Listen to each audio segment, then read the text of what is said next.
everyone. Thank you so much for joining us. I'm Migam Guan. I'm on the board of Mustard Seed Generation and am so excited that all of you are here to join us. So very delighted to have my good friend and colleague, former colleague from Fuller, Dr.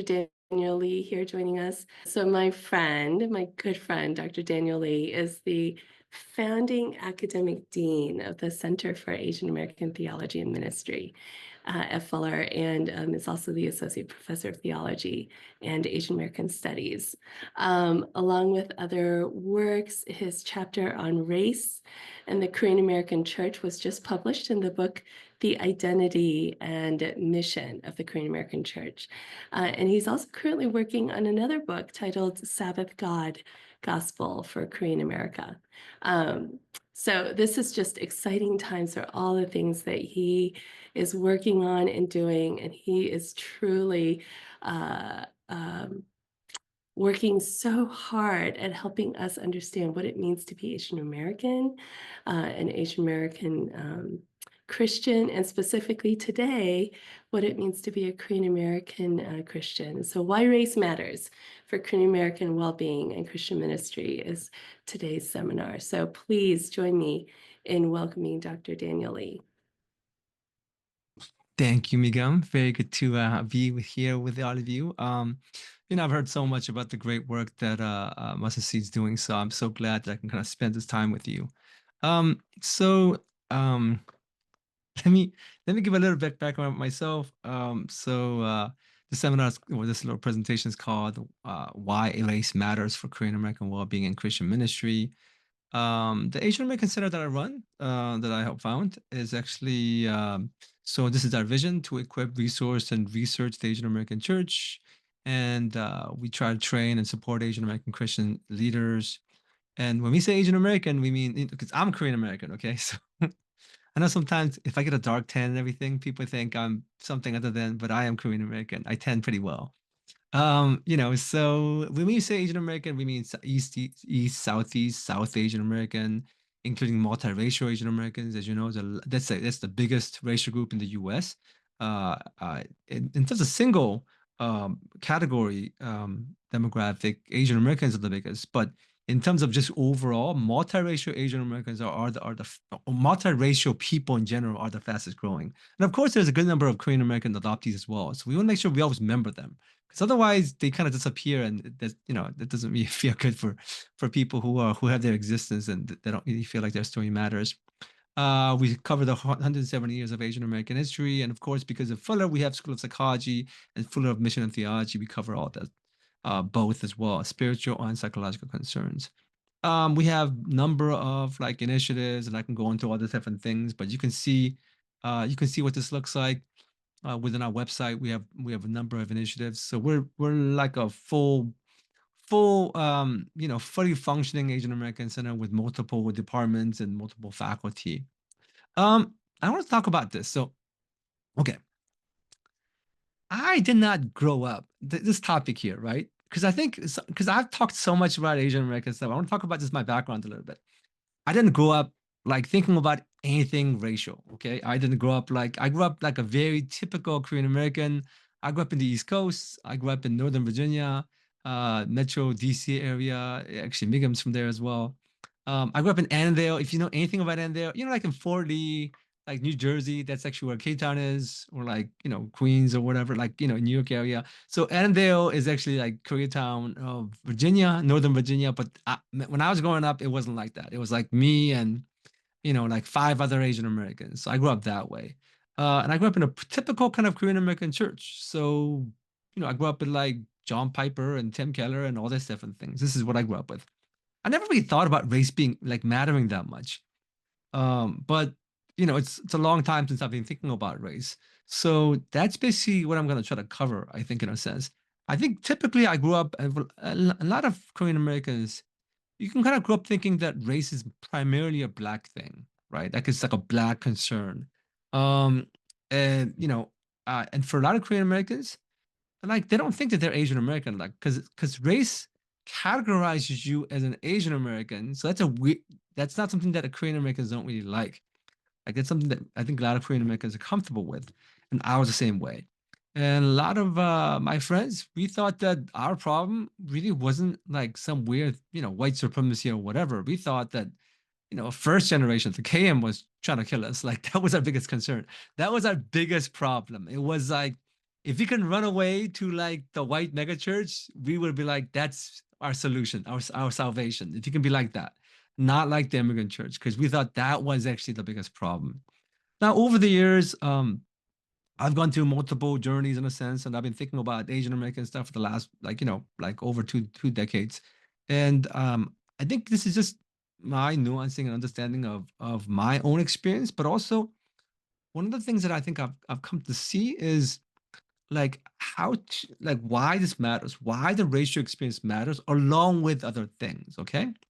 So this happened through multiple experiences of my journey, and also learning it not only like through experience, but also through academic stuff as well.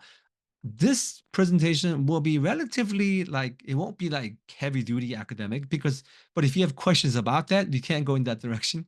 I think a lot of Asian Americans, a lot of Korean Americans, through Black Lives Matters, like protests, and also through all the API hate and COVID times, like we're not oblivious. We see racially something's happening, and so there's been a lot of awakening and kind of really questioning a lot of those issues. And one of the things that I've been doing, I mean, even before all that, is just trying to organize these ideas in such a way so that we can make sense of them, right? So I'm going to try to present I'll try to present why, in what sense, and how do you think about race in general? That's the first part of it. And second part of it is like just some ideas about how we would uh, think about how this functions in our lives. So one example of that, right? And then what we're going to do is kind of open it up, and we're going to try to give, I guess, hopefully more time for Q&A, because I think where you are, that would help us more than me kind of presenting. Because if I kind of gauge where you're thinking, like if it's deep in critical race theory land, yeah, we can talk about that. If it's like, hey, why shouldn't we be colorblind? We can talk about that.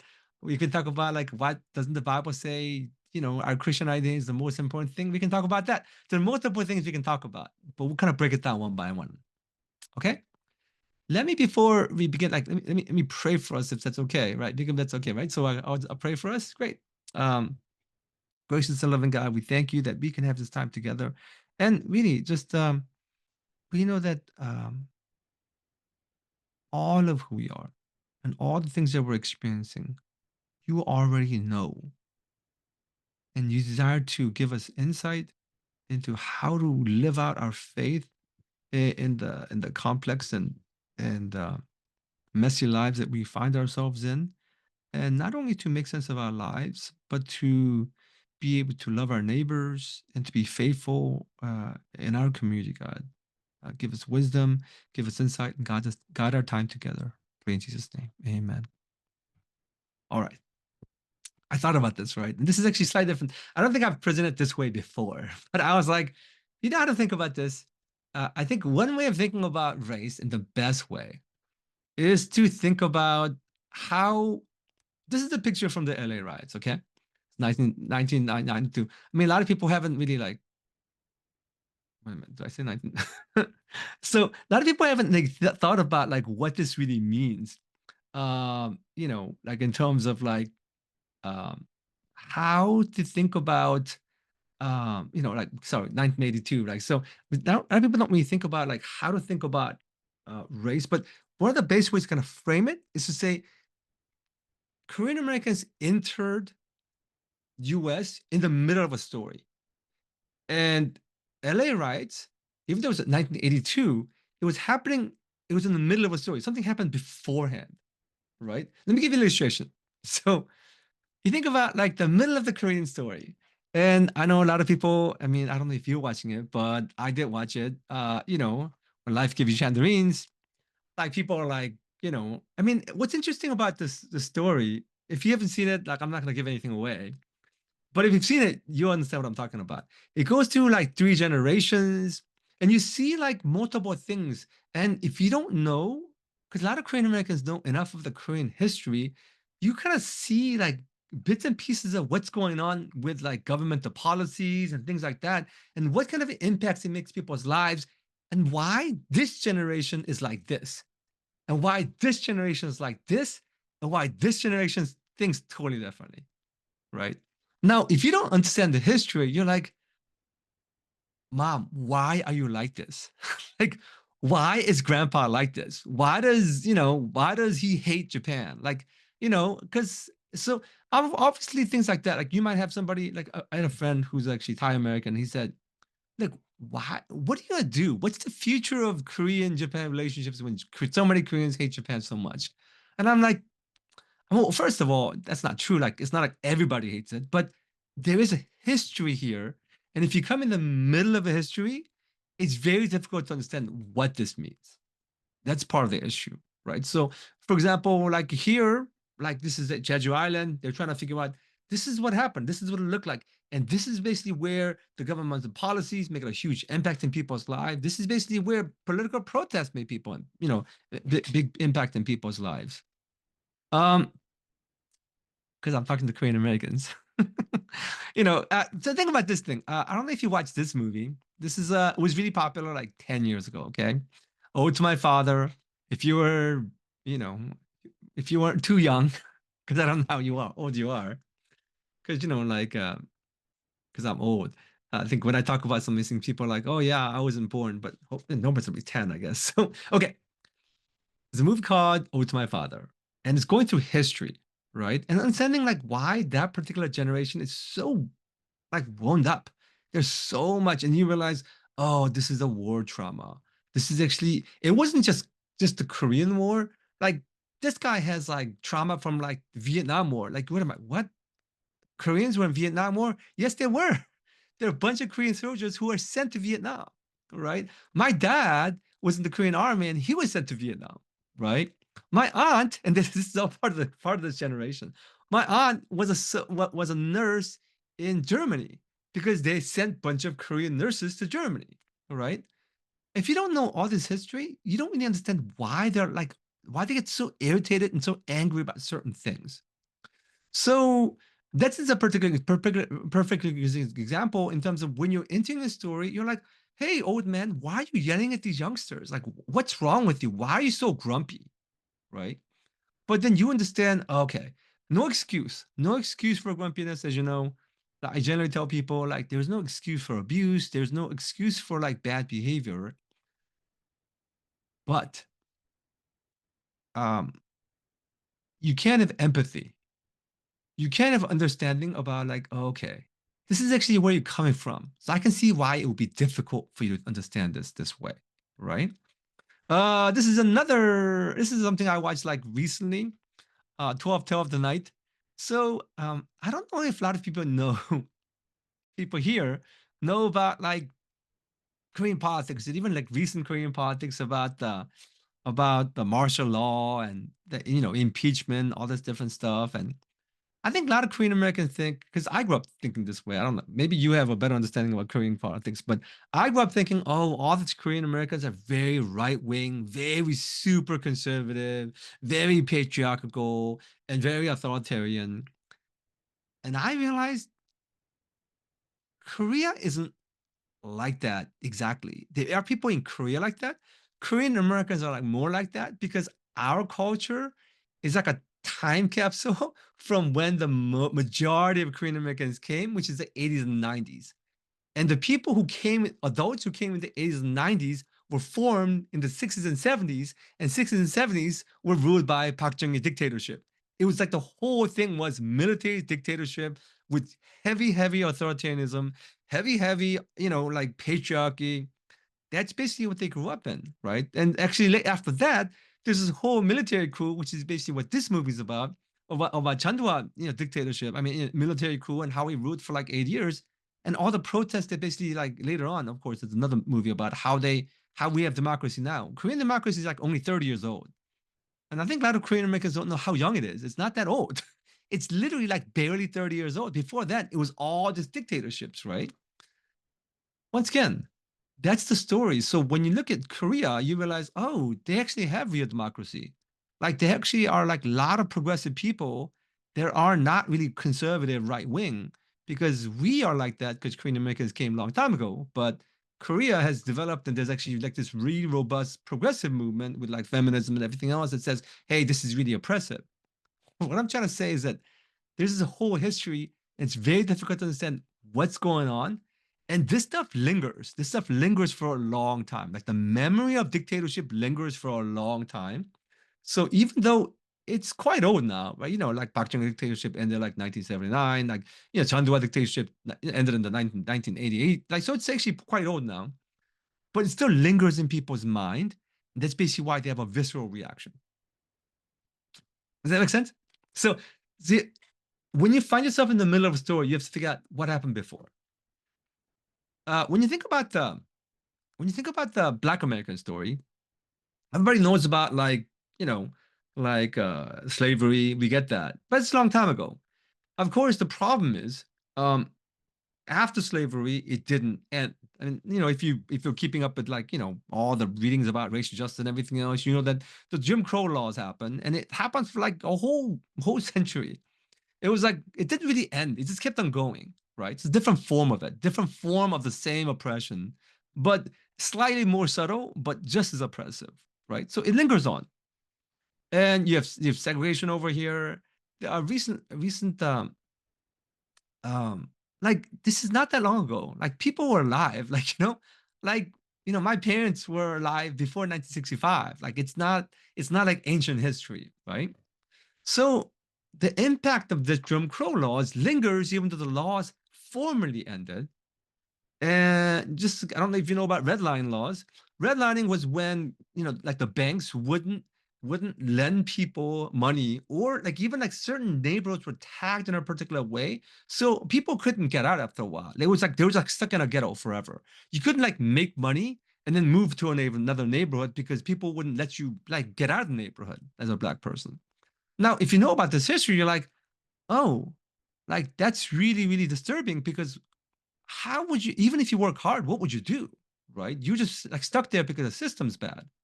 Or even police brutality. You begin to realize the fact that this is so dangerous where, it kind of just lingers on forever. When you have all that history,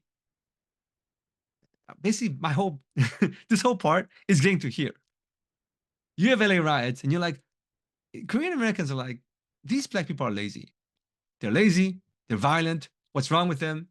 And there's no racial problem. We're immigrants. We work hard. We get out. We basically get a house in a nice neighborhood. What's wrong with you people? We're entering a story, and it made some of the Black Americans so angry. Like, okay, you don't know where you're coming into the story, and you don't know why you're benefiting from certain things that's happened, like like civil rights movement, like MLK and things like that. There's no history of that. Like a lot of Korean Americans came and said, "Oh, we just work hard. Like it's all us." So that's basically where the tension happened, right? So I mean, so in that sense, you're like, okay, I get that for Black Americans. What does it mean for like us Korean Americans? Well, once again, we came. A lot of Korean Americans, even though there are waves of it, like earliest Korean Americans came in like early 1900s, like in Hawaii, right? So they came with like missionary support. That's where they came. But what's the longer history of Korean immigrants? Like, how did we come, right? How did we end up here, right? So we are part of this bigger Asian American story, and this is how U.S. thought about people like us, right? So a lot of people, you might have heard about the Chinese Exclusion Act. So like around the like end of like 19th century, the biggest immigrant group in the U.S. was pretty much Chinese, right? It turned out that before the railroads were built, um, it was faster to take a ship from China and get on the boat and end up in San Francisco. It was like only like 6 weeks long, as opposed to 3 months to get on a wagon from like East Coast all the way to West Coast to all of like US, right? So it was literally closer. West Coast was literally faster and closer to China and in Asia than like East Coast. And because of that, during that time, there were tons of immigrants happening, and US flipped out and said, we don't want anybody Chinese. And then later on, it basically ended up being everybody Asian, right? So it became like, what they call like, Asian Exclusion Act of like 1924. And everybody's included, right? because you wonder like how come there aren't like right now it's like 7% Asian American, right? US is, but you have to question why is it like that? Well, it's like that because US artificially kept us out. They said we don't want Asians. That's basically what the policy was, right? And then the little bit of Japanese Americans, Chinese Americans here, like when they had war, they were like, hey, it doesn't matter. Like, so think about Japanese American incarceration. They call it internment, right? And like as Korean American, like we know like all the horrific things the Japanese did. So they're like, hey, I don't, who cares? But these weren't Japanese. They were like people like us, like later generation, like second, third generation. So these people have never seen like Japan, and they didn't care about Japan necessarily.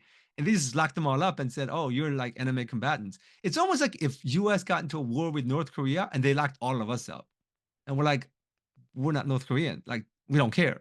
That's basically what happened to them, right?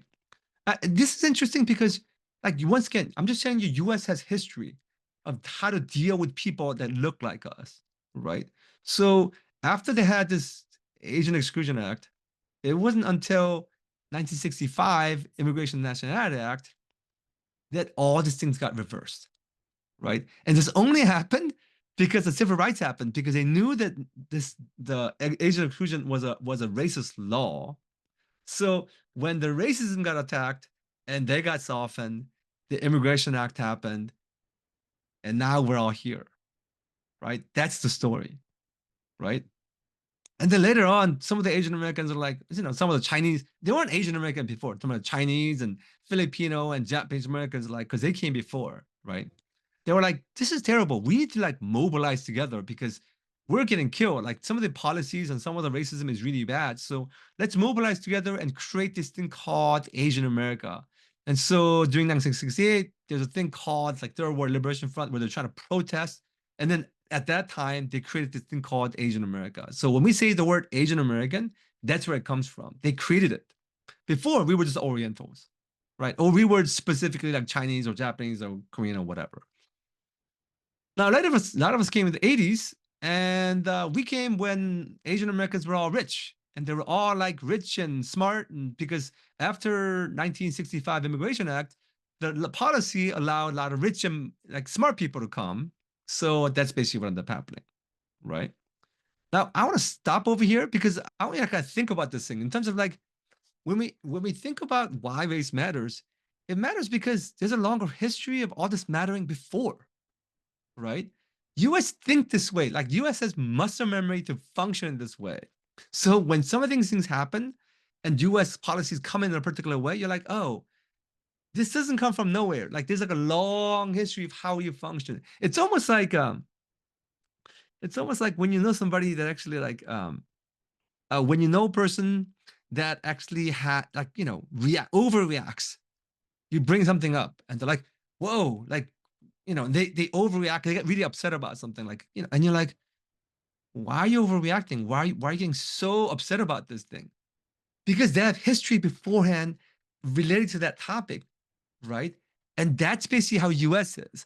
Now the Korean Americans come in, nobody who comes to the US thinks about race. Like, like recent like Nigerians, they'll come and be like, how would I be black? The whole continent is black. I'm not black. And I'm not even Nigerian. I'm like this one particular tribe because over there, all the tribal identities matter. It's not like my blackness matter. Everybody's black, but the tribal identities matter, and they don't always get along, right? Yeah, I don't even know, like, because Nigeria is so big and they're actually a lot more prosperous. Like some of the Kenyans and other people, they don't necessarily like Nigerians. They're like, oh, these people, like they're very savvy at business and things like that. Because like because even though sometimes you like us and Japanese Americans and Chinese Americans get lumped together, I mean, you and I know we're very different, right? It's like that. But once you're in the U.S., some of the African Americans, now people who are from Africa, from Nigerians, like Jamaicans, because they don't have those kind of history, they'll come and be shocked, be like, wait a minute, how did I become black? What is this thing called blackness? I don't even know what this is. But now I have to be careful because I didn't think I had to be careful with the cop, but now I do have to think about the police. That is what we're talking about. And it's very weird, right? And there's a long history. I mean, if you know about this thing, like long scientific history based on racial categorization, which is not true. But for our purposes, one of the most important things is to realize there's this long sociological and cultural history that still functions whether you like it or not, right? So we're trying to understand that. What do we do with that aspect of it, right? So now, so to understand it that way, I think that's the most basic thing for us to understand the fact that how does how do we find ourselves in this particular water? Like one of the analogies I always use when I teach like Asian Americans in general, I say is that we find ourselves in a particular water and you don't and fish doesn't really understand what water you're in. Like you just breathe it. Like you don't think, oh, what's the water? The old Chinese proverb says, "Don't ask a fish what water is," because how would you know what water is? You just know it's what it is. But I'm trying to describe the fact that U.S. has this particular water. We're all swimming in it, and whether you like it or not, whether you want to or not, you're swimming in it, right? And that's basically fundamentally what we're talking about. Let me now talk about the second part. So, race, what it is and how it works in the US. That was just history. So we find ourselves in the middle of this history, and you're like, okay, there's all these things that are happening. And I don't think this way. I don't think there's no such thing as Asians, right? Nobody in Asia thinks this way because there's a pretty big distinction between you and like Japanese Americans and Mongolian Americans. We are not the same thing. But in the US, there's this categorization called Asians. And you realize that US is very different as opposed to like even UK. I do a lot of work in UK and Canada and Australia, and it's very different because in UK, and this is like a random factoid. In the UK, when you say Asian, it basically means South Asian because there's so many South Asians, right? They don't have to say South Asian; they just say I'm Asian. In the US, when we say Asian, most likely you mean East Asian. Those are sociological things we just realize that we live out because our nation's like this, right? But you have to understand what the water is. So, anyways, with the US, what US has done is from 1970s, after the 1965 Civil Rights Act, US said, wait a minute, racism is pretty bad. We got to fix this problem. Let's keep track of what the racial groups are in our demographics in this way because we kept it in different ways. Like they had all kind of like demographics and census data differently, but since then on they've actually categorized it this way. And David Harlinger kind of in his book Post Ethnic America, he calls this the ethno-racial pentagram. He says US generally thinks about racial diversity this way: 5 different categories, right? They say it's white, and it lines up with color. As you know, it's calling somebody yellow is kind of racist, but this is what it does, right? So it's actually white, black, Native, Hispanic, and Asian American, right? It's white, black, red, brown, and yellow. That's basically how it's categorized. So if you ever go to like a multiracial worship, this is how they think about it. Now, as you know, it doesn't really work because, like, if you know, like Puerto Rican friends, they're very different than Mexican American friends. But in this sense, they're just all brown. Or if you take a Japanese American friend and put them against Korean American friends, I mean, we're very, very different. Like, we're just not that quiet. Korean Americans are not, right? I think, like, how do we understand what this is? But it gets all lumped together. And US categorizes people that way, and it's been doing it since 70s. So it's part of how US generally organizes the world. And if whether you want to or not, the movies, like even like a TV representation, it always thinks this way. And the question is like, what's happening? Well, whether you like it or not, it's happening already, right? Now, the thing that I'm going to talk about in terms of um, how it impacts us is that, as you know, like because of this categorization, and because the categorization has been so negative for so long. I mean, it's negative for so long. Like okay, like I'm in my early 50s. Everybody in my like younger generation, they grew up with like Shang-Chi and K-drama and K-pop. I mean, being Korean was cool. As you know, some of the older people over there, people didn't know where Korea was. You know this, right? You're like, oh, where are you from? Korea. What? Like they're like, Where is that? Are you Chinese or Japanese? That was the option, right? Um, and it might be harder for people to understand who are younger, but they had no idea what Korea was or where it was. I remember like one of the things I always like to tell is this weird story about how during 88 Korean Olympics, this news correspondent is in Korea, and he goes, "Oh, by the way, everybody, um, Korea is a separate nation. It is not part of China." I remember hearing this, and I was thinking to myself, "Well, no, duh, right?" But it was revelation for the people in the U.S. Like, "Oh, Korea has its place. It's an independent nation," and I was like, "That's how a lot of my generation people grew up." So of course, nobody wanted to be Korean because who would want that? Right now everybody's like, like all my kids are like, who hasn't visited Korea in the last 2 years? Like after COVID, everybody went to Korea. Like, oh my God, let's go to Korea, do all that thing, and it's so cool, it's so hip. Because like in the last 30 years it's gotten better, and it's like real democracy. Although we're not sure if it's going to continue on or not with all the turmoil that's happening. What I'm trying to say is that the fact that this categorization has dumped something to us, and how it's impacted us, because most people, when they say, has racism impacted you, a lot of people say, like in the past, that people used to say no, like Asian Americans. I had just one student who said, well, I've never lived with racism my whole life. Like, I mean, people call me like, all these words. And in the classroom, he's like, oh, they call me this, they call me that, but I've never experienced racism. And I remember like the whole classroom just sat there like, really? Like that's what racism is, right? You've experienced that's what racism was for you. I think he was saying he didn't experience anti-black racism, but there is this whole anti-Asian racism, right? And so this is actually a pretty famous article. People should know about, and all the therapists should know about. If they don't know about it, you can actually download it. It's pretty easy. It's a classic article on microaggressions. Daryl Sue, who's a founder of Asian American psychology. Daryl Sue and his brother, they founded Asian American psychology like 50 years ago. Okay. And I think he's still working. I think he's like a typical typical Chinese American just going. Like he's not gonna retire. He just keeps on going. He just recently at the American Psychological Association, he received a Lifetime Achievement Award. Like he's serious, okay? Columbia University psychologist. He did all the theoretical research. The term microaggression wasn't. This is all for therapists, okay? So if this is too much, think just therapists will be okay.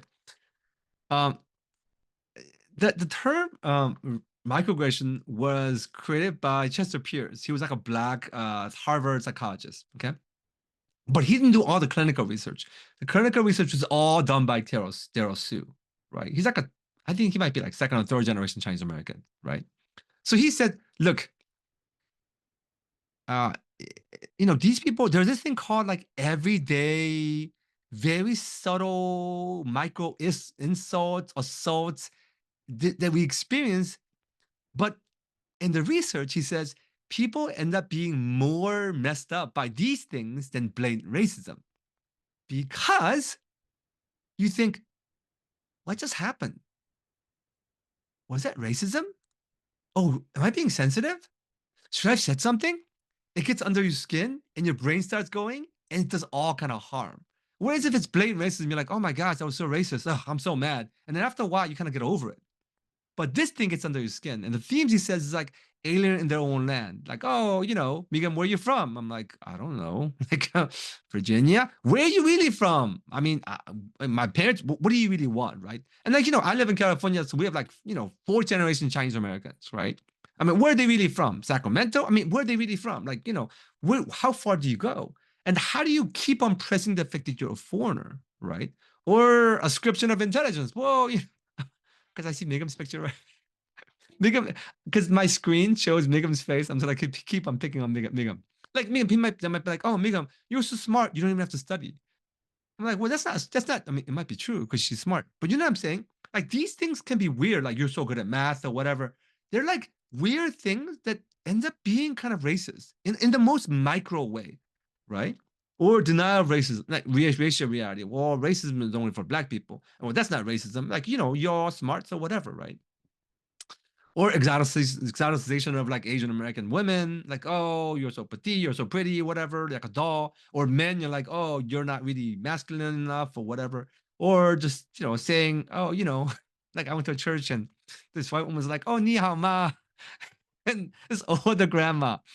And Judy, my wife, who's Korean American as well, she was like, we're not Chinese. And she goes, oh, Japanese then?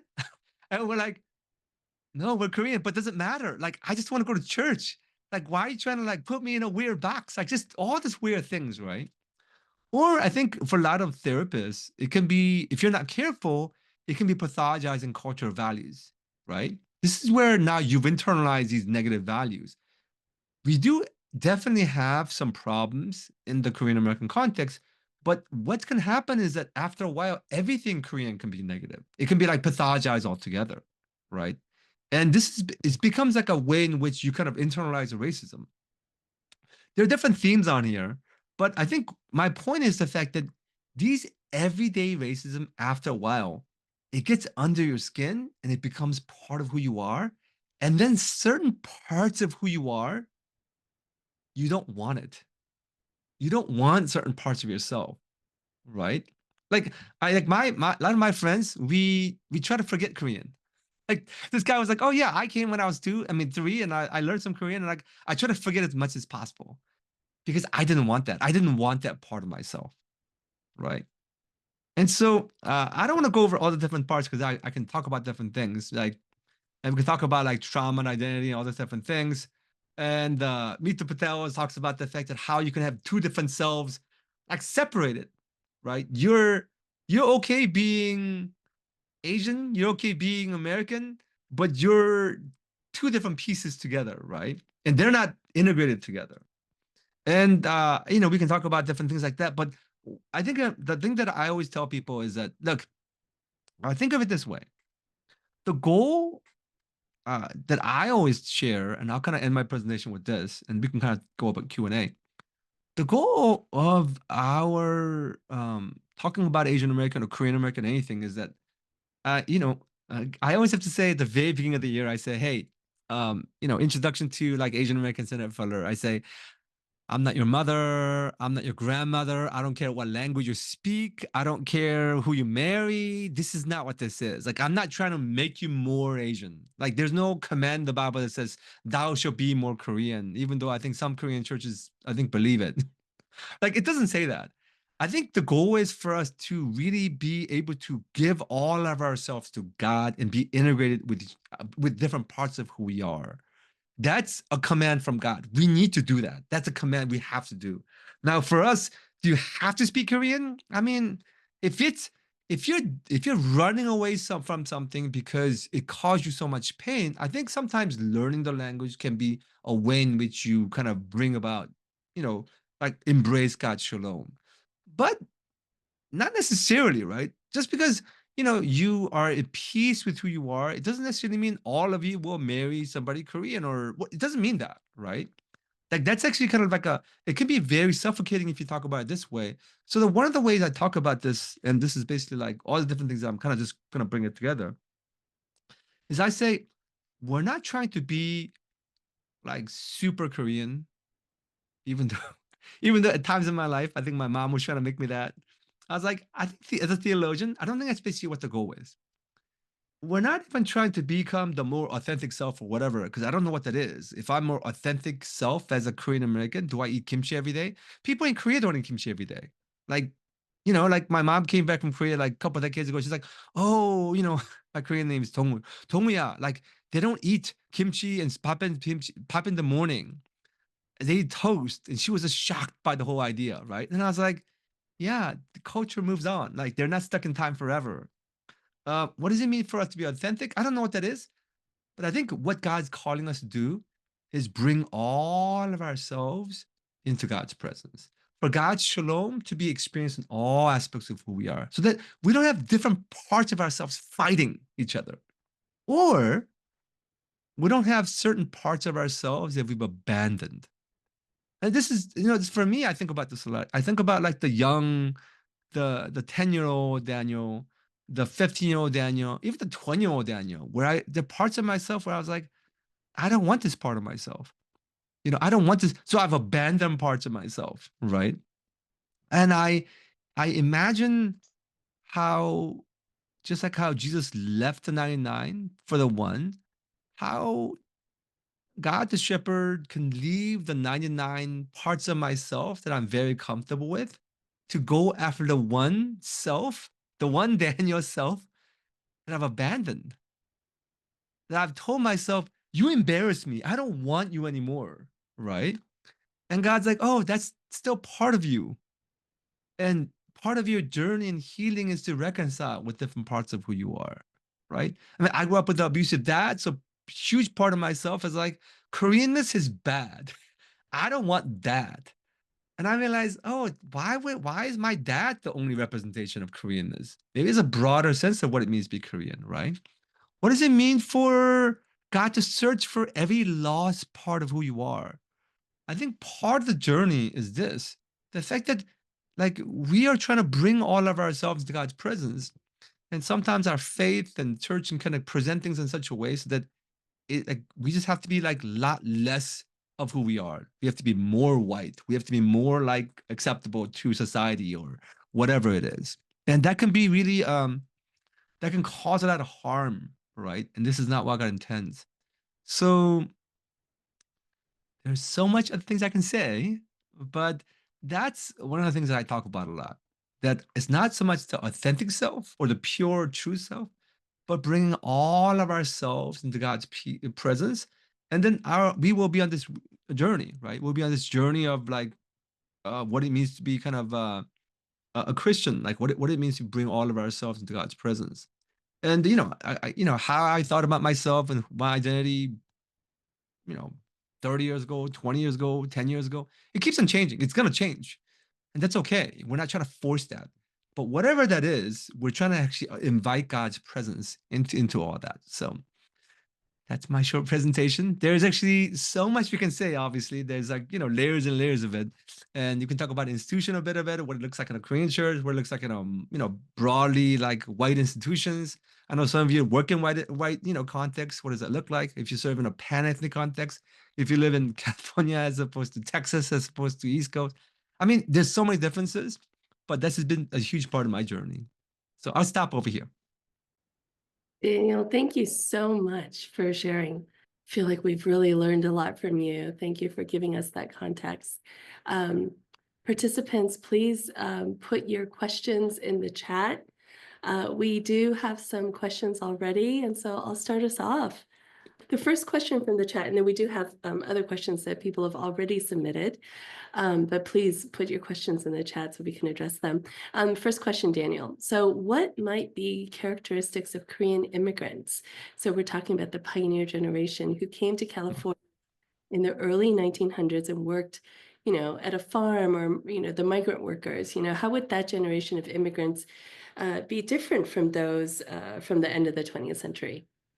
Yeah, I mean, think about it this way: like every generation is gonna come, and they're trying to navigate the world and where they are, right? And actually, that's been one of the reasons why, like, I live in like San Gabriel Valley, which is the most Asian American like parts of the U.S. And the people are coming now. They don't come like as immigrants. They're like, they're more transnational, right? They come like millions of dollars, and they come like some people come with, like what's it? I don't know what the visa is, like the donor visa, where you actually donate like $1 million and you can get a visa, like, or you can get a green card, like citizenship. Like it's crazy. It's totally different, right? And actually, you will see this as well, even in terms of it's gonna go back. If you look at recent Korean American immigrants, right? They don't need church, which is weird, right? Like it's a church and immigration is always been intertwined. The first like people who actually landed in like not even in the West Coast and even Hawaii, they came with the sponsorship of the missionaries. So the first thing they did was create churches as a community center. But these days, if you go to LA, do you really need a church to support you and help you with immigration or go to? They speak English already. They start learning English like when they are like in elementary school in Korea. Their education system is totally different. And so and then when they come, and because, well, you should all know this, but church in Korea hasn't done well in the last 40 years. Hopefully you all know this. Church's high point in Korean church's high point is in the 80s. '88 Olympics is literally the peak of the whole Korean church. Ever since then, it's been a precipitous decline, right? I think a lot of Korean events came at the time.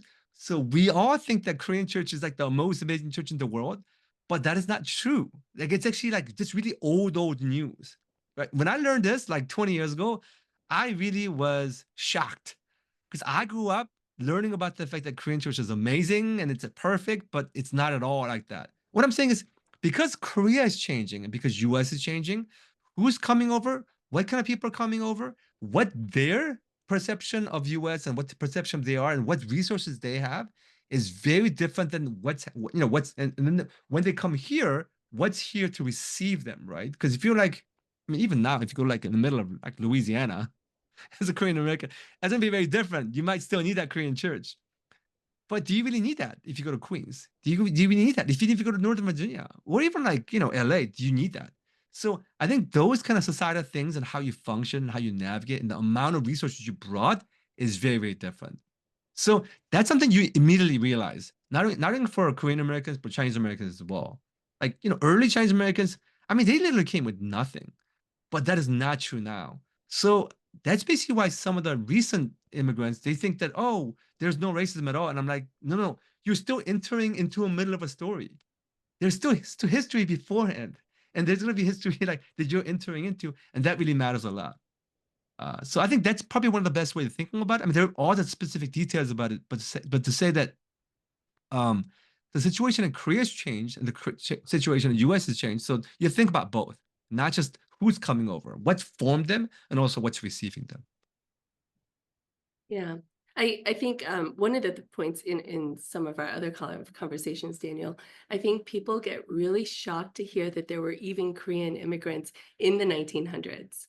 Yeah, yeah, yeah, To hear that, but they came, yeah. and that is, in a very different time and place from, the 70s and the 80s that we're used to. Yeah, and different kind of people came, right? But one of the things I want to say is this.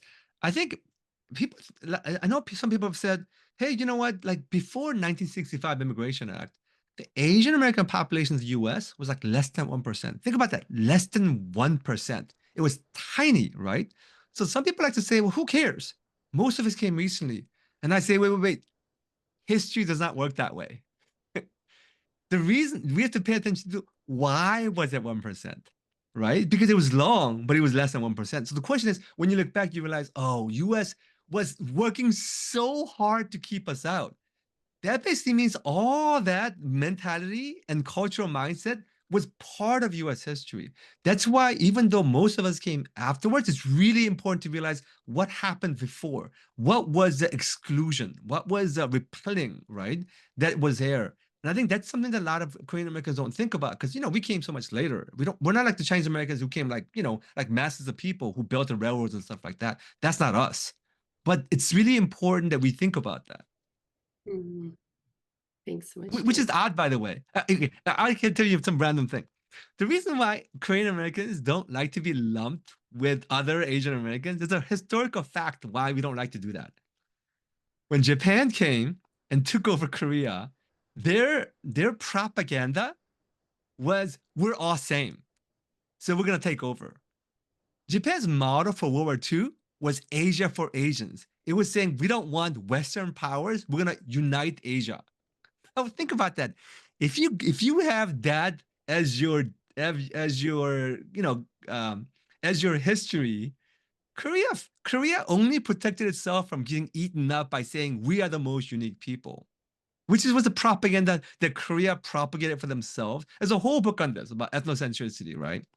And because it's so deeply ingrained as a way of survival, we definitely don't want to be lumped with other ethnicity. That's like erasure, right? We don't want that. But it's confusing. So we have to say where it comes from. It's not because we're pure race. That's not true. That's not true. We are not pure in that sense. That's actually just pure propaganda. But there was a function in which to fight Japanese imperialism, and we have to understand how it functioned and now what it's doing to us. I think that those are the things that we want to really think about. This is all going to be part of the book that Alex and I'm writing because we're like, oh my gosh, nobody knows this, but it's really, really important the fact that we understand where it comes from and how it functions now. And I think that's the point that you're making, is that where are you coming into that history, right? So when you're Right. talking about the ethnocentrism, and I remember growing up here in the States, like it was just Korean. It had to be your Korean language, your Korean food, it was so Korean. You can only date a Korean. But the mindset, when you understand, oh, it was the Japanese takeover, it's a reaction to, and it's almost a protection. I really see it Oh, like absolutely, right? Yeah, yeah. I see it as a protective boundary that Koreans were trying to create for themselves. Oh, this is really good. Um, Daniel, next question, and this is from Joe. Those of us raised in the US don't even know to know our own history because it's never represented in our educational spheres. What Right. prompted you to start learning about Korean history, and how has it helped to cultivate your own cultural ethnic identity? Okay. Hey, by the way, I'm gonna drop this book. I love this book. Gyuk Shin is actually he's actually like the point person at Stanford who does the Korean American studies over there. His book, Ethnic Nationalism in Korea, mind-boggling. I was like, oh my gosh, everything I learned about was all propaganda, and I see exactly what happened. So, I mean, there are books like this where we see, and this is part of the thing. This is part of the problem, right? I know people who are Ivy League trained.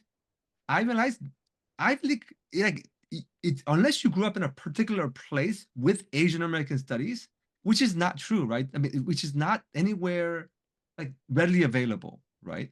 Like there was a book by Shirley, her name Shirley Kim, I think. Um, it's a book on Asian American history, and she says, look, there are a lot of Asian American historians. I mean, if you look at Asian American academics, Asian American studies been around for like 50 years. There's a lot of like these. I mean, when I go to these conferences, they're like tenure professors, they're department chairs, they're like vice president of universities.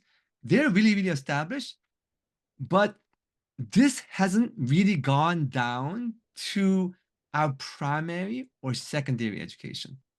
You don't hear about this, which is the weirdest thing. So you could be really smart and super educated and know almost nothing. Now, the weird thing I'll tell you is that my kids go to Tampa City High School, and Tampa City is like Arcadia, right over here. It's all 6 to 6. If you know about 6 to 6, and Thank you Valley, it's like majority Asian American. This area is bigger than San Francisco. It's like a city by itself. It's majority Asian American. When I say majority Asian American, the high school is majority Asian American. The teachers are majority Asian American, right? So it's all majority Asian American. Like, it's not like one thing. The town is majority Asian American. The one after it is majority Asian American. The one beside it is, that's what we're talking about. Curriculum, still Asian American erasure. Why? Because curriculum can't be controlled in that level. Curriculum is very difficult to change. I asked my fourth grade, like when my daughter was older, hey, how come she's Asian American herself? I said, how come you don't like she's Chinese American? How come you don't like include Asian American history in books? Well, she goes, well, this Scholastic, the company, does Scholastic have those books because that's who runs all the book fair. The book fair is run by Scholastic. If the Scholastic doesn't offer it, you can't have the kids buy the books. I was like, this is crazy. So it's all systems. That's why my friends and I, we never blame our community. It's very difficult. It's being done to us. It's very difficult to get it and learn about it. And I literally learned about it just stumbling into it. Because I mean, like I said, I told you, like when you read my book on Asian American history, like I tell people, like I didn't care about being Asian American. Like I just did. I just say it's ironic the fact that I do anything Korean American, Asian Americans, because like I said, like when you grow up in like a abusive father and bad Korean church experience, who wants anything to be a Korean? I'm like running away from running away from everything, right? Running away to Tim Keller Land or Redeemer or multicultural, whatever. And then you realize, oh, that is not the promised land. When you serve deep enough on that, you're like, oh my gosh, there's a thing called racism. They're not perfect. And also, I can't run away from myself, right? So I think it's a matter of like random calling, God dragging me. Oh gosh, I tell people I want to be a famous white theologian. Like that's what I want it to be. I want to be a famous white theologian, a reformed Calvin, whatever. But I realized that got different plans. And that's been like a long journey. And what I'm trying to do is because it's such a long journey to put the pieces together. I'm trying to figure out how to shorten the journey for everybody else. Because when you're trying to pick up the pieces and understand everything, it takes forever. So I'm trying to figure out, like, so my students learn about all this stuff, different things in a matter of like 6 weeks. I just cram everything in them. And a lot of them are like, Dr. Lee, I feel sick. I feel like I need to go to therapy. I'm like, okay, yeah, go to therapy. Like, I stirred up everything now. I told you about all this racism, all your parents' trauma and what's happening, all the migration trauma. And they're like, oh my gosh, that's too much. And I'm like, it is too much, but it's still in you. It was all in you already. All the pain was already in you. Your parents' generational trauma was in you. You were just living with it. And all the therapists know, you know how to sorry, I'm getting excited about these things, but you know how, like, a lot of people know how to survive, and the survival mechanism continues on generationally. But as some of your therapists know, that's not how you thrive. You can't function that way. So when you start opening up the thing, it's gonna come out. And I think the question is, how do you have the language to do that and not react? Okay, the Korean church is the problem. The Koreanness is the problem. No, no, it's not like that. It's something a bit more sophisticated than that. I'll stop here. Right? There's just so much I can share, but anyways. Okay, next question. Yeah, no, that's so helpful, Daniel. Thank you. I'll try to keep it shorter. Yeah, no. We appreciate you sharing so much. This is from Andy One. He said, thanks so much for the insightful presentation, learning a lot. I am curious, what are some of the things that Korean clinicians can do to help empower our Korean immigrant clients in the midst of discrimination in the US or even in ministry settings? Yeah, there's a whole thing that I share. And so one of the things that I think it's helped me a lot is to realize the fact that here, a way of thinking about racial experience is to think about it in terms of trauma, right? So if you use trauma categories, it really helps you understand what's going on, like how you understand. So I'm gonna share the slide because I was gonna share it, but I wasn't sure if it was too much or not. So I'm gonna share this thing, and I think you and my book I talk about it. So there's a whole chapter. Uh, my book is kind of weird because there's so much psychology in it, right? Because I had to do interdisciplinary stuff to understand and articulate this thing, and there's a whole chapter on like this idea of integration. But let me share this particular slide about how trauma works and how racial dynamics function, right? So here, so trauma and identity. Judith Herman wrote this book on trauma and recovery. And one of the things she says is that and she's not talking about racism, okay? But what's interesting is that, the microaggressions just told you about, when you experience those things for a long period of time, Kevin Nadal has this book called uh, um, Microaggressions and Traumatic Stress. He basically said, he coined this term called microaggressive trauma. He says, when you experience this tiny little trauma on a regular basis, all this little everyday racism for a long time, you start having PTSD like symptoms. But when you as a therapist ask the person, so I'm like, think I'm Migam again. Migam, what happened? Migam's like, this lady at work was not very nice. And therapist is like, oh my gosh, Migam, you need grit, right? I mean, you're a grown woman. What are you talking about? Are you 5? Right? Why? Because when the trauma is from microaggressions, you will tell your last microaggression. You will not tell you about the 10,000 one you've experienced before. So he says they're often misdiagnosed.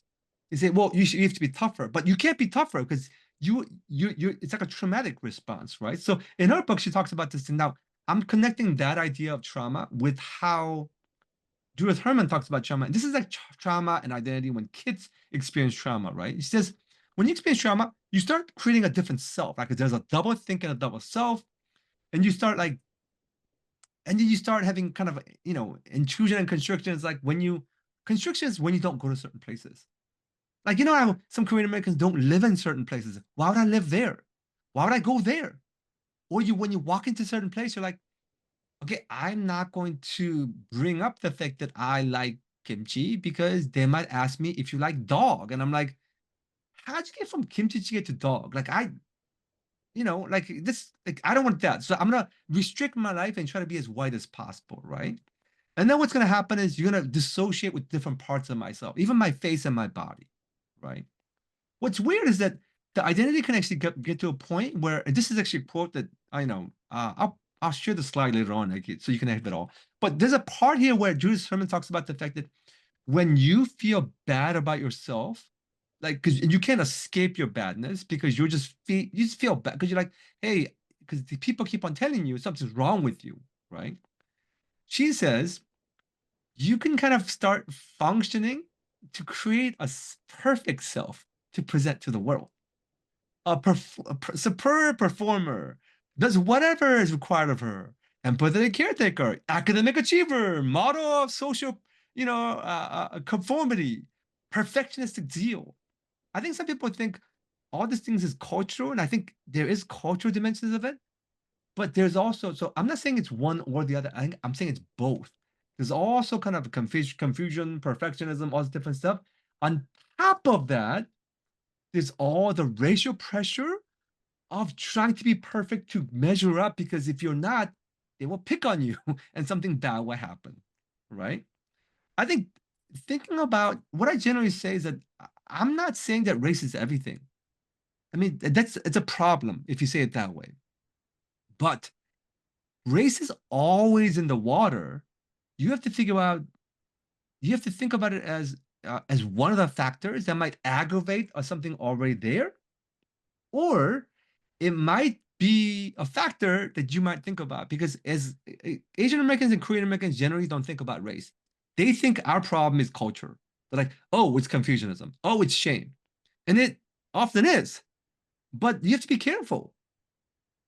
When you say, oh, I brought my lunch, the school lunch story, I brought my lunch and they made fun of me, I felt very ashamed. Is that Asian shame? Or is it racism? If you only, as a therapist, have the language of Asian shame, you'd be like, oh, Asian shame is so toxic. But that's really dangerous because that's not race. That's not shame. That's not culture. What happened was you experienced all this racial dynamics, and this actually has done something to you. It's not our problem. It was something that was happened to you. It's their problem, right? What I'm trying to say is that you have to have multiple categories, and the racial category you have to learn as much as possible so that you know how to negotiate and how to decipher what's happening. Otherwise, you'll always go to, oh, because Korean culture is bad. That'll be your default mode. And it's very dangerous because sometimes it's not us. Sometimes it's them doing something to us. So I think that's basically what I'm trying to say. And that's generally what I say mostly to Asian Americans. I don't say race is everything because it's not true, right? But to say you have to know, and I generally don't trust you when you say it's Asian culture if you don't know and can cross out the fact that race is a factor. Because if you don't know that race can be a thing, you're always gonna blame this. And I'm like, I don't believe you. Like, I don't realize the fact that there's a different possibility of diagnosing the problem, right? So how do you know that there are multiple problems or multiple sources of the problem? And kind of think about that and become proficient in these categories as well as a therapist. I think it's really, really important. And then how do you deal with this is very different than how you deal with these, right? So you have to understand, you don't give, like it's like a different diagnosis, right? You're like, oh, this is a broken leg. You don't give them that. But if it's something, it's like if it's cancer, you can't put a cast on cancer, right? I think that's basically what I'm trying to say. And this category was very difficult to learn, but there is a way to learn it. And it is not learning from Black people. Anti-Blackness is a different thing altogether. What we experience is not that. It's similar, but not that.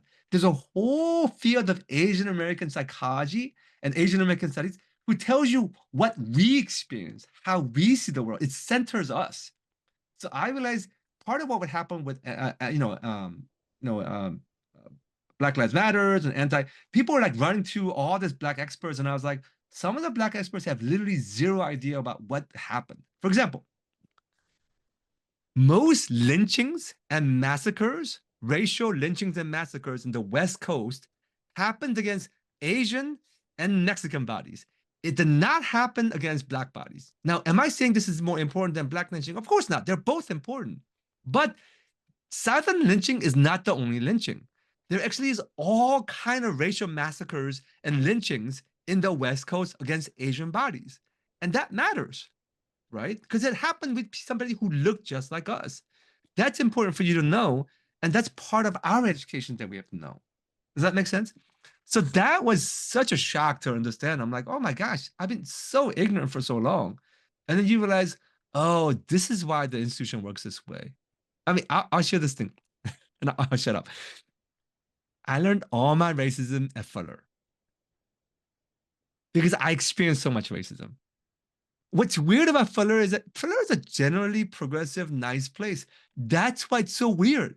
They're not racist, but the system was so racist. And I was like, this is the weirdest thing I've ever seen because nobody's blatantly racist. I mean, Migam, they're like nice people. They're not trying to be racist. But I realized there's so much structures and things and assumptions that people had that were racist. I was like, oh my gosh, this is so bizarre. This is not talking about anybody who considers them to be racist. So I realized all the little tiny nuances of how this functions. Well, now But you're yeah, talking systemic racism, which is a yeah, yeah. whole separate lecture. Right, right, right. Right. And back to the question for therapists. I mean, one of the things that I did when I was teaching in the MFT program at Fuller was to encourage all the Asian future therapists to take Daniel's class on Asian American identity race. Is because some of them had never really considered what it meant for them to be Asian. So as therapists, as future therapists, I think that level of studying and knowing and understanding where we fit, right? What are we coming into the middle of? And especially for our clients' stories, where are we understanding their context? And how can we help them understand their broader context is so important. But we won't be able to know to ask those questions unless we understand it for ourselves, which is why I sent everyone to your class, Daniel. Yeah, and I mean, so I'm friends with the Asian American. There's a book called Asian American Psychology: Current Perspectives. I'm actually friends with the editors, and so I was able to contribute to the next edition that's coming out. It's pretty old, like it's almost like 15 years old, but they have a new edition coming out. So there's a section on Asian American religion, and I'm one of the authors for that, right? And I was like, this is so helpful for people to understand broadly what it looks like. I think once you realize, look, I tell my kids and my students, like obviously I'm Korean American, obviously ethnically, but I'm also Asian American. Like we have multiple identities. It's not one or the other. I think people get stuck that way. Like, do I have to be one or the other? I'm like, racially, I'm Asian American, and then certain places when I walk in, I don't get to be Korean American. I can only be Asian American, but that's something that I have to negotiate. I can't fix, like if you know anything about implicit bias, it's something that it's all the imagination people have in their minds, and they don't know it's happening, right?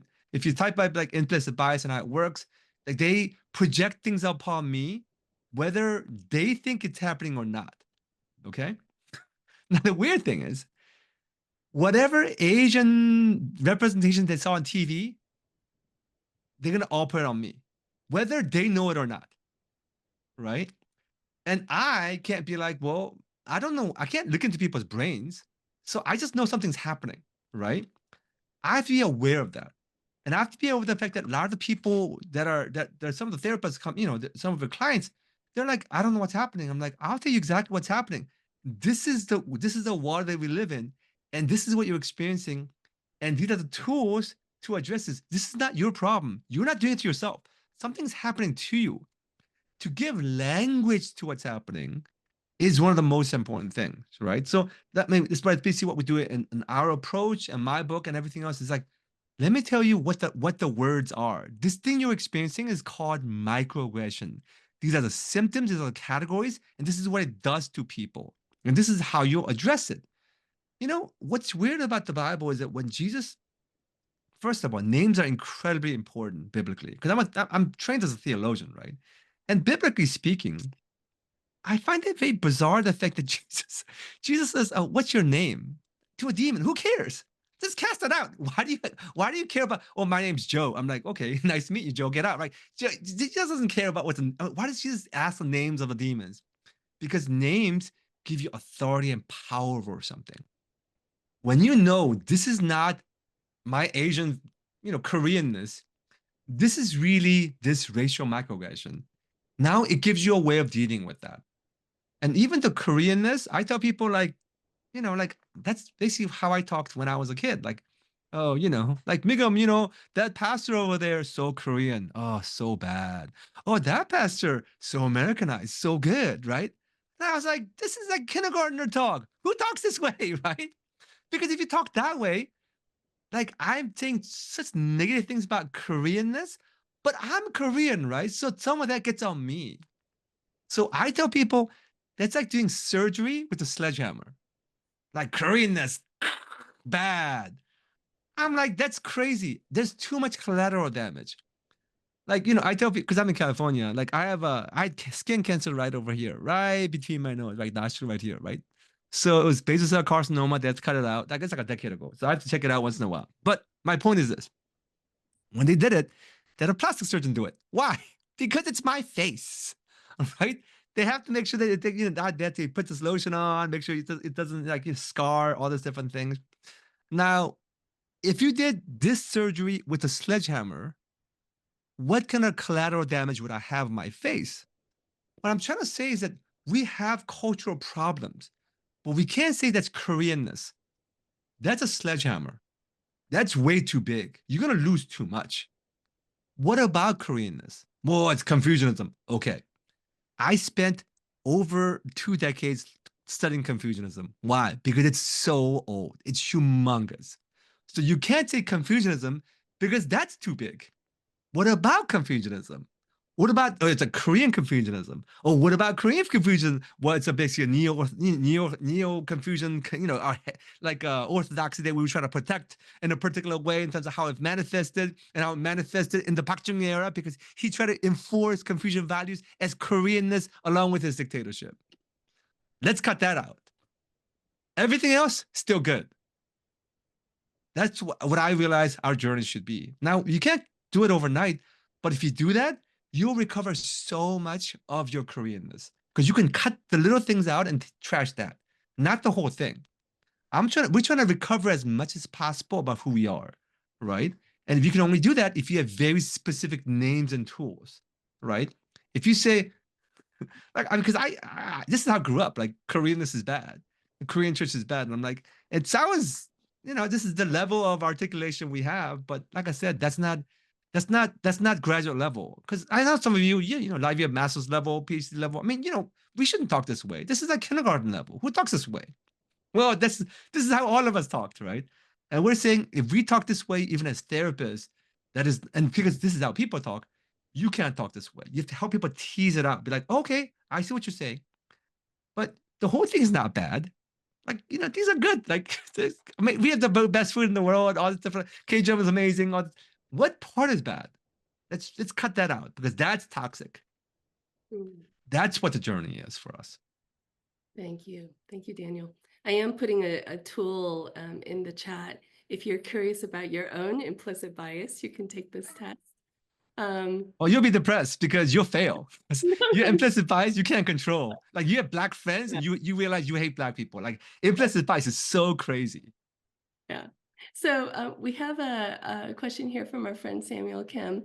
What would you say to someone who feels like they don't belong as an Asian American, especially with how race conversations in the US are generally, black-white?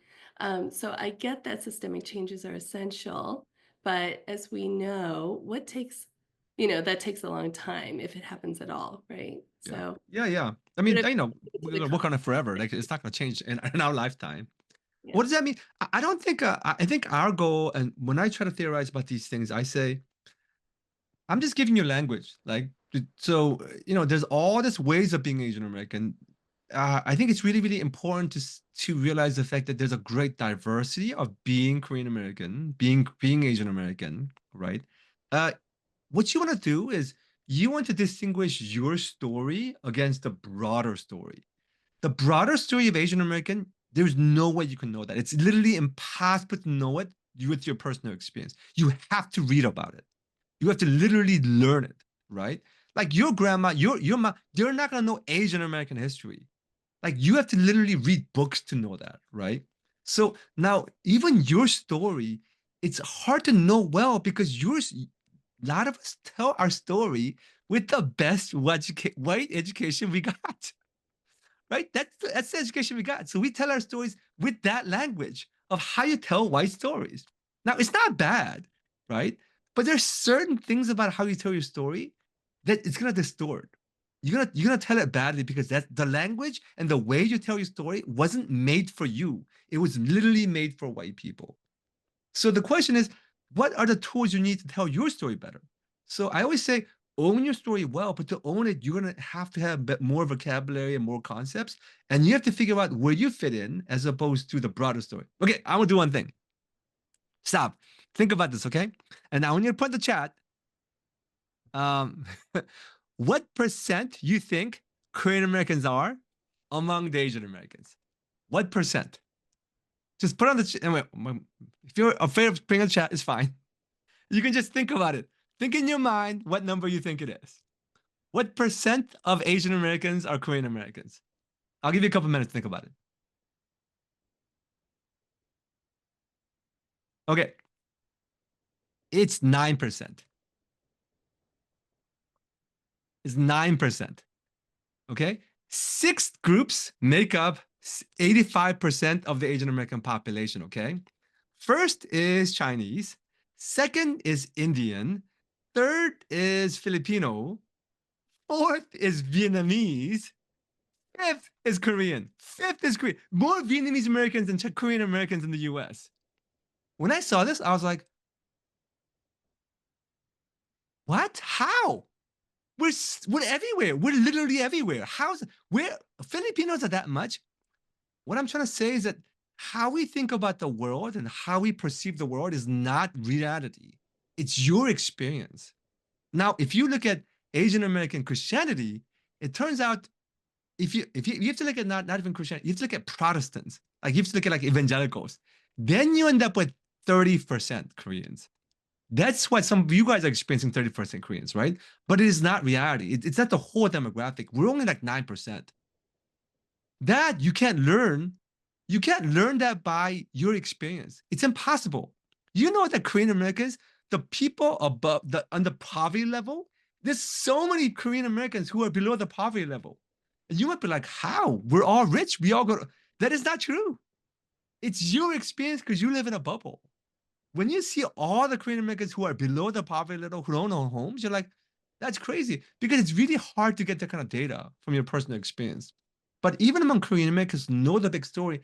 That's critical knowledge. There's personal experience and there's critical knowledge. You have to learn the critical knowledge. You tell your personal story really well. And that's what, I mean, so much shocking stuff. You're like, oh my gosh, I just didn't know this stuff. And I say, oh, this is not good because I'm an educator and I'm sharing things that are wrong. And so I look back and I'm like, oh my gosh, I've said so many things in the past that are just like nonsense. It's not true at all. And so I mean that's basically why we have a research center, trying to train people as much as possible. You have the best material out there. Because none of you are like researchers. You can't research all day long. But we do that. So if you have I mean, this is like we have like whole 10-week courses on this kind of stuff, right? I'm just giving like literally like 1 hour. But we do have all the material and we can give it to you, and that can be really beneficial for you to understand where the Korean Americans fit in. I do think Korean American context is incredibly important, but the impact is outside the demographic. Like we're smaller, but we have a bigger impact. So it's important for us to understand that, right? Daniel, I am sad to close this time. We have learned so much from you. And I feel like, having known you personally for all these years, I really feel like it's this personal crusade of yours, which I love. It's this personal crusade to get the truth out there and help people truly understand their identity in light of this larger context. So thank you. Thank you for teaching us today. Yeah, and I think that, I mean, if I was to say, like, I mean, I feel like even though Korean Americans are quite small, like I said, the impact is so big. We have such an important. We have more resources than anybody else for some reason, and we are making we can actually do some things. And as a Korean Americans, that's why I'm very mindful not to when in Asian American spaces not to take up too much space. Think about it, like, because I'm Korean American, I'm 9%, right? So I'm like, hey, I want to make sure I work hard to make sure the Filipino Americans are seen, the Indian Americans are seen, the Vietnamese, because I'm trying to serve them, right? So, because we're used to being like ethnocentric, and I'm like, hey, I don't want to be like the oblivious white guy. I have to be like mindful. So I think in Korean American safe spaces, I can be fully Korean American, but if I'm in an Asian American space, I should be very mindful. You should know there's a thing called East Asian supremacy among Asian Americans, or they call it East Asian dominance, which is basically the fact that East Asians are like the white people of Asian America. And for Korean Americans who are very ethnocentric, we can be kind of doing this without thinking about it. And I'm like, hey, wait a minute, be very mindful. We have a lot of culture power. We can really serve the underserved aspects, parts of the Asian American community. I know the Marxist sees a more Korean American focus, but I'm just saying because you don't all live in Korean American spaces, be mindful. And that's one part of what we train people as well. Like we have more resources and privilege. Let's use that. Let's use that for other people instead of just being like ethnocentric, right? So in that sense, I love the Korean American church, and I've come to love it and being like, hey, we can steward something here to really serve all the people, people who are under resourced in the Asian American community as well. Thank you. Amen to that. Thank you, Daniel. Really appreciate it. We unfortunately we are out of time here. Thank you to everyone who's joined us. I'm going to turn this over to T1, who will wrap up our time. Thank you. Oh, thank you so much, everyone. And yeah, on behalf of Mustard Seed Generation, I want to extend our heartfelt gratitude to Dr. Daniel for generously sharing his insight, time, and talent with us tonight. And we are so grateful for your knowledge and perspective that you brought to the conversation. And a big thank you for Migum as well for beautifully moderating and guiding such meaningful discussion. And thank you again, everyone here, for bringing such a great questions here. We had more questions coming in, and we feel like we might have to do part 2 for this as well. And your presence, attention, and questions for this gathering made it possible. So thank you again. And before we close, we'd like to point a few resources from MSG. First, we have online directory on our website. You'll be able to find the national directory of Korean American mental professionals. You can browse by state to find support near you. And there are also reports. Our dedicated team, including grad students and the faculty members, analyzed mental health data specific to Korean American community to produce reports that lead to better informed resources and care. And we also have bilingual blog posts, both Korean and English, from personal stories to practical guidance on finding the right therapist. Our blog post covers a range of helpful topics designed for both individuals and families. And also we have a podcast. I know that Sam is here with us tonight. We also have an incredible podcast hosted by Dr. Sam and Sharon Kim. They explore the latest mental health research relevant to the Korean American community, offering insights that can benefit both professionals and also for those who are curious in mental wellness. And I might quickly copy and paste all the links here in the checkbox so that if you're interested, you can click the link easily. And moving on, we have our next sessions, so please don't miss those sessions. On Tuesday, May 13th, we have parenting with the pressure of the model minority myth. The panelists will be sharing personal stories about how the model minority myth has shaped their family dynamics, parenting, and also professional life. And yeah, so be sure to register at the same link that you have registered for tonight's event. And also, please share it with your networks because these are invaluable opportunities. And also, we have another session with Hina Chung, and we hope that you can join this session as well. And last but not least, we like to talk about giving. Your generosity makes a huge difference. By donating to our cause, you'll help us continue providing vital resources and support for Korean American individuals. So every contribution, no matter the size, help us break down the barriers and ensure that mental wellness is within reach for all. So once more, we extend our immense gratitude for those who have joined us this Sunday evening. We hope the rest of your evening is as restful and insightful as our time together. Thank you once again, everyone, and hope to see you soon. Bye.